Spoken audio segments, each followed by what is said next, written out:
Here, we have installed the wheels, we've installed the fiberglass landing gear, the wheels and brakes are installed per our instructions, and we have actually routed all the lines and hooked up all of the lines for the brakes. The lines were installed, we positioned the actuator for the front stick. We've positioned it so that the ball is close to level with the top when it's actuated, okay?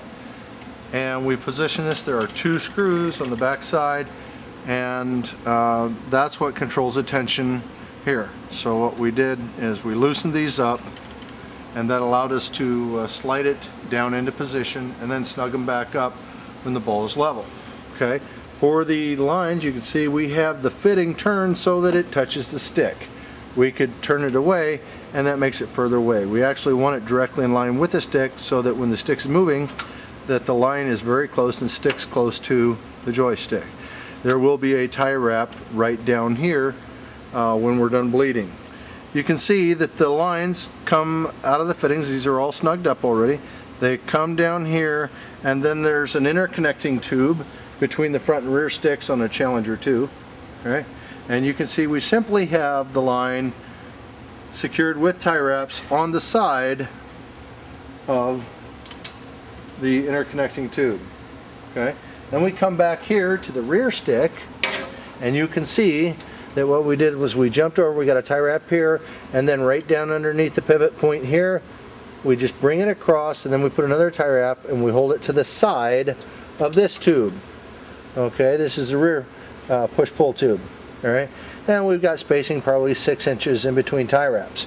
Now, this continues to the rear, and then right underneath here, as per our instructions, this is where we actually have the T-fitting, and the T-fitting has two lines that come off. You can see the lines here. We've got a little bit of excess here, which allows us to work with it later if we need to. Okay, the T-fitting is under here, and this line comes along the tube, and then it goes back about 6 inches past this tube, then arcs up in kind of like a J shape to get to the T-fitting. The T-fitting is directly underneath the cross tube here. All right. Then we have, of course, the lines going towards each gear leg, and those lines come down along the back side. You know, a little slot along the side here, and they come along the back side, and then they are plugged into the fittings on the brake assembly. Okay. Now that's what we've done so far, and now we're going to do the bleeding process. We're setting it up for the bleeding process right now. We have we've made sure that the bleeder fitting on the opposite side is closed off. This is the side that we're going to bleed first. So what we do is we make sure that this fitting is open. We open the fitting just enough, and then we take clear plastic tubing and we put it in a jar, and we simply slide that onto our bleeder fitting. Now guess what? We can still turn this by hand.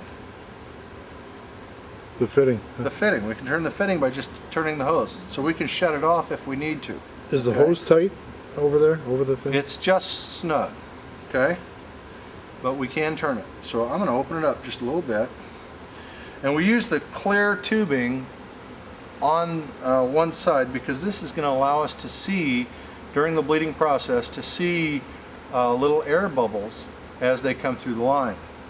What we're going to do is we're going to bleed at the master cylinder, which is on the joystick, and the fluid's going to come down, and it's going to come down to this gear leg because we have the other fitting shut off.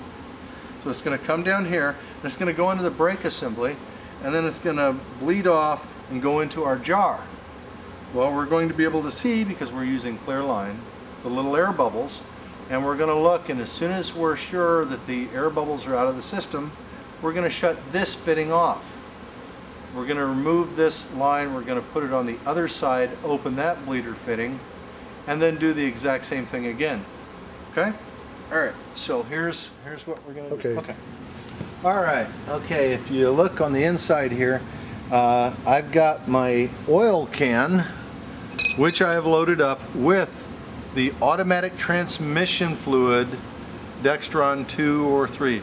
Do not use regular brake fluid under no circumstances. If you do, you'll actually damage the seals that are in the brakes. So always use Dextron 2 or 3 automatic transmission fluid. Now, I've already filled up the can with the fluid, and if you look here, I've taken the little rubber hose that comes in the kit, and I've secured that hose with a hose clamp, you know, to the end of the oil can nozzle. The reason is, while I'm bleeding, I don't want this to come apart. If this were to come apart in the process, guess what? We have to start over again from the beginning. All right, you'll notice I also have one on the end here. This end is actually going to hook to the bleeder on the master cylinder after we turn it upside down, and I've got a connector on, I've got a hose clamp on here, which I'm going to snug down so that it cannot inadvertently pop off of that as well. That helps to eliminate the possibility of leaks and such right there. Okay, all right. Now with that, I'm going to, well, you look, I've got a jar in here. I've got a jar in here just to simply hold my oil can, because the oil can is kind of top heavy and what have you. It wants to fall over, so that just gives me a method to kind of hold it in place. All right, now to do this bleeding process properly, you need to remove the master cylinder that's in the stick here. Okay, this little cylinder here is what we're actually going to, that's where we're going to introduce our bleeding. You cannot simply hook it up to the bleeder on the bottom and try to feed it from the bottom up. If you do so, you're guaranteed to have air in the system, and that's not going to be good for your brakes. Use a good set of ring locking pliers in order to remove. What I'm going to do is I'm going to rotate the master cylinder so that I can get lined up on the holes. What I'm going to do is I'm going to rotate the master cylinder so that I can get lined up on the holes. Squeeze the pliers, and that's going to allow me to pull the master cylinder down and out. Okay, that has released. See, I've got the pliers there, Okay. holding the snap. I'm going to set that aside. Now I've released the master cylinder. Master cylinder comes right out, and what we're going to do is we're going to flip this upside down, and we're going to put our line right onto the bleeder right here. Okay? All right, we've got the bleeder loose. All right, I'm going to take my oil can, and I'm going to take my tool that allows me to tighten up the hose clamp. All right.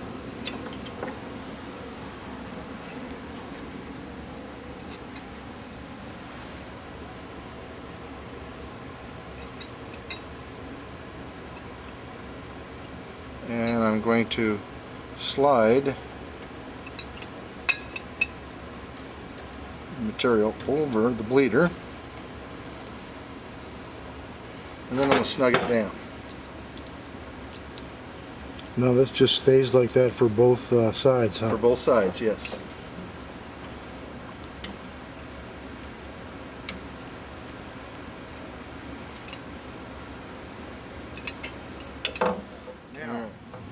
I have my oil can positioned here. It's just going to be real easy for me to get to it. And here's the master cylinder. Now it's important that's upside down, right? That is correct. Okay. Absolutely. This needs to be inverted like this in order for it to work correctly for the bleeding process. Okay. What I'm going to do is I'm going to just simply turn this open by hand. Okay. It's closed right there, finger tight closed, and I'm going to pop it open. All right. Then I'm going to pick up my oil can. I'm going to start introducing, I'm going to just pump the oil can, and it's going to start filling the line with fluid. Okay, it's going to go into the master cylinder. Oh, looky there, it's starting to come out. All right. Oh, yeah. All right, now See that coming out of the see hose. it coming out of it, it's going into the hose. Yep. Now it's going to travel down the hose. If you look focus there somewhere, you There it can is. see the fluid. There it is. Okay, now, yeah, the fluid is going to go up to the T. As we simply squeeze a lever, it's going to go up to the T, and then it's going to divert Should come down over this to one the here. left side line. There it is. There it is. All right, how about that? How do you And catch it? then focus on the back side of the line, There it comes. on the back of the gear leg. Yep. Okay. Very nice. And now it's going to go into the brake assembly. Now it's going to fill the reservoir. Oh, look, it's already coming out.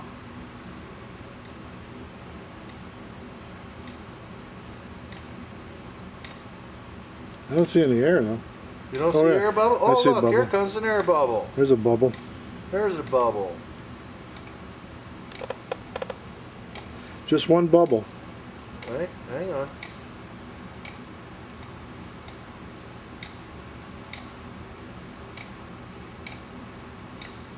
Alright, big bubbles out. Yep. Alright, we're happy with that. What I'm going to do up here is I'm going to simply turn this back with my fingers. Oh, I should point out we put a little rag here in case we get a little leak out of the fitting here. Alright, and that's going to allow me to set this down for a second.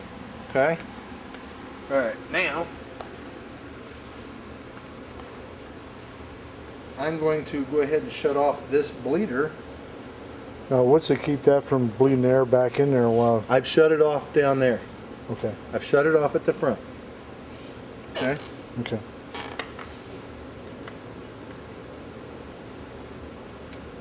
And I'm going to take my little wrench and I'm going to snug this down. So no hurry to get that done real quick or anything. It's just No, because I've got it shut off at the front. Okay? as soon as you shut it off at the front, it locks it in, huh? Yes. So if you didn't shut it off at the front, it would probably bleed air. It would back. bleed. It would bleed out. Yes. You would get air in there because you're not hooked up to the pump, huh? Right. Okay. Okay. Now we're going to take this. We're going to take it over to the other side. We're going to open up that bleeder, hook up this line to it, and we're going to come back and continue bleeding. Right. I'm just going to simply turn the hose clamp just enough to open it up again, and we're going to continue to bleed. All right.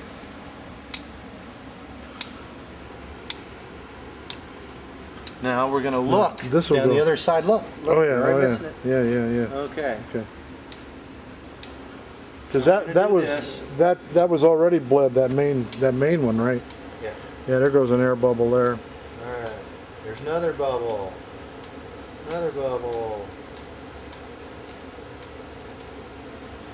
Okay, now I'm going to shut this off.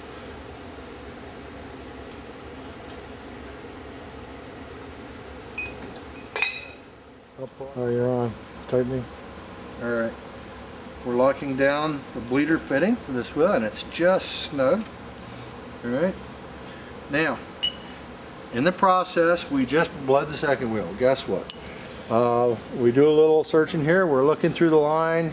Everything looks good through there, through there, through there, through there. Oh, and look, right here, I see that we have an air bubble. So we must have backed some air up into the system when we opened this one up here. Okay, so what we're going to do is we're going to go back to the other side and we're going to bleed again.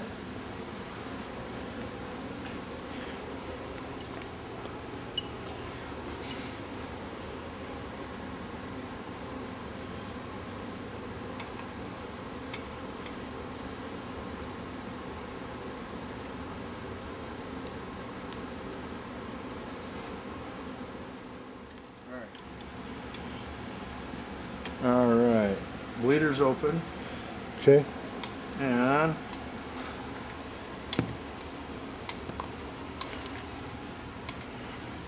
Yeah, there's some air coming out there. There you go.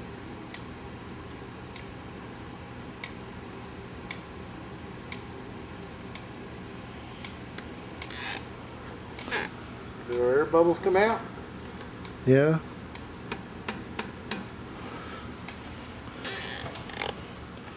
It out. We're going to just take our little wrench and lock off the line. What size is that wrench? This is 1/4 inch. All right, and this is real nice because we don't have a big old mess on the floor here. Right. Okay. Yeah. Okay. All right, we've just done the bleeding process, and what we're going to do is we're going to remove the line. You can see there's a little fluid on this. All right. all I'm going to do is I'm going to snug this up by hand. All right. That's the master cylinder. That's the master cylinder. Okay. Now I'm going to disconnect the line. I want to see where that's connected now. That hose clamp is connected right onto the turn. Yep. Okay, so that's what you use to turn it on and off. Yep. And then we just disconnected the line. Now I'm going to take my wrench and just snug it up for final. Just hand tight, you know, just Yep. snug. All right. Now I'm just going to clean it up.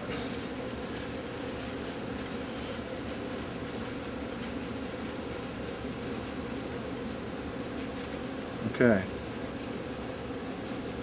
So everything's sealed now. You can do whatever you want with Everything's sealed. What we're going to do is we're going to test and see whether or not we've got the system fully bled. If we do, this lever is going to move very little and then it's going to lock up. That's going to tell us that our brakes are fully functional. Okay? Alright, so what I'm going to do is I'm going to find my snap ring pliers. Okay, got them.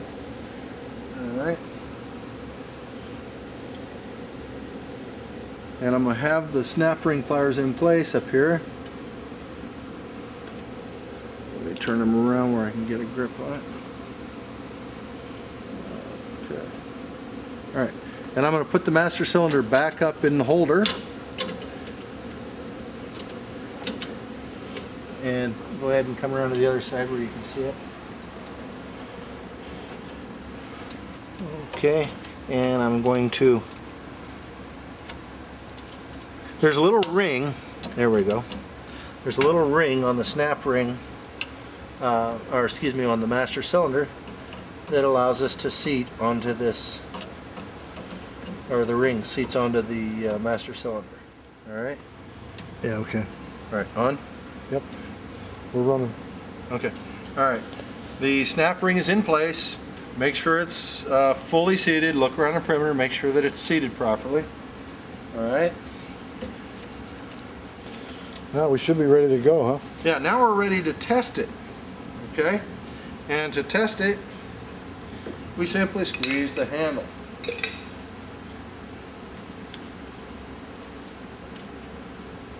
Perfect. Right there, that much, and it's solid. It's rock solid, okay? You cannot move the airplane. Good, all right? solid. If I release it, brakes are free, and I'm gonna... That wasn't hard to do.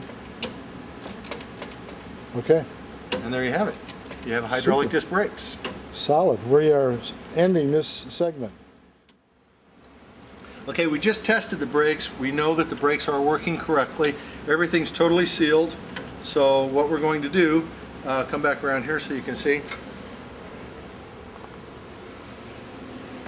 Again, we want this fitting to Against be the stick. resting up against the stick. So I'm going to move it over so it's resting against the stick. And tighten. And I'm simply going to snug up. I'm going to make sure that my lever is centered the way that I want it. And then I'm going to just snug up these two screws, or these screws here.